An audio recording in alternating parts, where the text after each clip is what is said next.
feminist. So I'd like to thank Dr. Ruzick for telling me to submit it, and my mom for giving me that book that actually made me do it. But that's a different story. But my paper isn't a different story. If you picked up on the title, I'm also doing the feminist perspective on Ligeia. The funny thing is, I came to the exact opposite conclusion. So what I'd first like for you to do is think about women in the early 19th century when this work was written. Although it was before they really started the abolitionist movement for women, they were still pushing against their barriers. They were moving out of the house to work outside. They were pursuing education in new places. So it's not really a surprise that the male population was a little distressed at the time about this new movement by women. The story of Ligeia illustrates the tension that resides between men and women as a result of women pushing for independence in a male-dominated culture. So the first key is to understand the importance that Ligeia is, or the important part that Ligeia plays in the story. She's dead for most of it, but she's in the title, and that alone heralds her importance. Not only that, but like the previous speaker said, her description takes up half of the story. So that's an important part. And it's a fascinating description of her. Like mentioned, her voice is musical, her face is exquisite. She reaches this above human standard for beauty, and you've heard about that.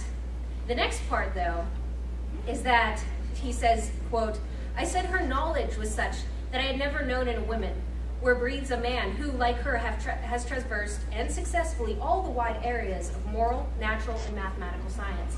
Not only was she physically perfect, but she was mentally above and beyond anything that a human could achieve. The reason for this is that Ligeia does not represent a single character or person. She instead represents a type. She is standing in for the entirety of womankind.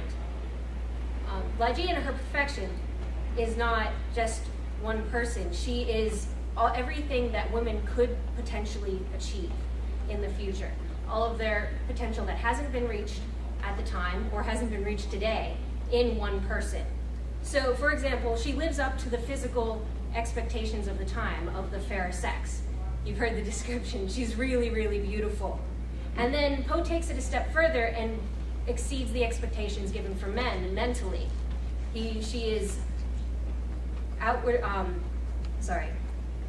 but she's mentally superior, like I said. She's covered all of the sciences and all of the math, and the narrator himself often goes to her and asks for advice on different topics. And then Poe takes it one step further and addresses her emotional capacity. And again, it is far above and beyond anything possible for a human to achieve. She is outwardly calm, but she is also intense. He's always impressed with the intensity of her affection. So Ligeia has mastered what many women try to, in being open and affectionate while not being perceived as emotionally compromised or weak. So what we do with this is we have the portrayal of her as womankind.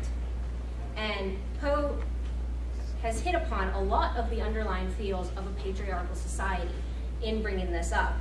The assumption of a society based on men being in charge hinges on the idea that women need to be taken care of. But if women are pushing against that very idea, then it implies that maybe they don't need to be taken care of. Now, this is a scary idea. It challenges all of the traditions and ways of life that we have as a patriarchal society. So, man's fear of destruction as a result of the perfect Ligeia is seen throughout the story. The narrator reflects how he frequently met Ligeia, quote, in some large, old, decaying city near the Rhine. Both characters stand in the declining ruin of not just a city, but patriarchy. The man wonders where the superior woman has come from, and for although he never hears her parental name, which was brought up, he doesn't remember it, but he knows that they are, quote, of a remotely ancient date. Ligeia, and all women throughout history, give up their names to men, but this is not erased in the long legacy of womankind that goes and stretches back throughout eternity. The emergence of this more perfect idea of woman is distressing to man, and the narrator, representing mankind, sees only one option. The narrator comments, "I saw that she must die." Now, the first time you read through, it's apparently just a description of her illness and that she's going to die. But by the time you get to the end, you get the impression that not only must she die, but he must kill her. The reason behind this, that you really get the idea, is that his second wife, Rowena, suffers an extremely similar illness, and he describes an opium dream in which he, quote, sees drops of a brilliant ruby-colored fluid falling into her cup. You get the impression not only did he lament her death, but he was the person that killed her and his second wife. Now, the final step in this realization that he killed his wife, or both of them, is his distancing himself from his grief. He doesn't comment about how sad he is, but mentions how poignant it must have been. The narrator puts a distance between himself and the death of Ligeia, allowing himself to avoid the point that he was the one that put her to death. So once accepting that fact, that the narrator is the one to have killed Ligeia, the reader is free to wonder why he did it. He apparently loved her, or he's claimed to, and went on quite a long time about how he's helpless without her. So the answer to this is fear. Like I said, a patriarchal society is at risk if women are breaking out into freedom. And when the new population comes into power, the entire society has to change. And humans don't like change. We don't. So the point is that the human instinct is to suppress it. And the narrator, representing mankind, is the one to push forward that action. Upon Ligeia's death, the narrator states, the giant will succumb to the power more stern. Again, Poe takes advantage of a double meaning in the sentence. It can imply that Ligeia, being the giant that she is, must also succumb to the more stern power of death. At the same time, however, it implies that women must succumb to the more stern power of men. There are several problems with this plan, of course. The foremost is that the narrator's failure to kill Ligeia. Although he has physically killed her, he is not free of her. She continues to haunt him for most of the story, appearing in Rowena herself.